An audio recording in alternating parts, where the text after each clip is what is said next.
கர்த்தருடைய பிள்ளைகள் நன்றி கெட்டவர்களாக இருக்கவே கூடாது.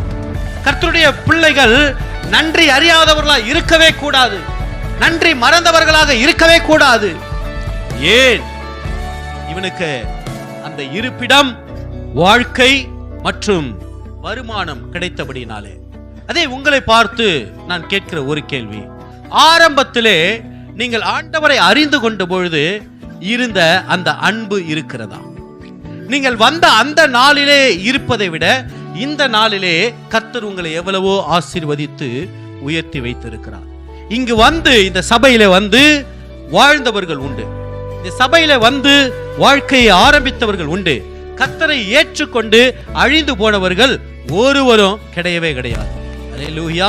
கர்த்தரை ஏற்றுக்கொண்டவர்கள் வாழ்ந்துதான் இருக்கிறார்கள்.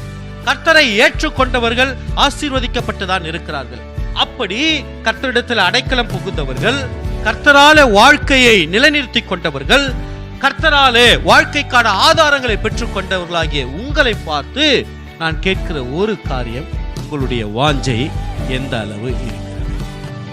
ஆரம்பத்திலே நான் கொண்டிருந்த அந்த வாஞ்சை சபையின் மீது, ஊழியக்காரரின் மீது, கர்த்தரின் மீது, சபைக்குரிய காரியங்கள் மீது எனக்கு இருந்த பொறுப்புணர்ச்சி, எனக்கு இருந்த அன்பு, எனக்கு இருந்த அந்த வைராக்கியம், கர்த்தருக்காக நான் பாராட்டின அந்த வைராக்கியம் இன்றைக்கு இருக்கிறதா?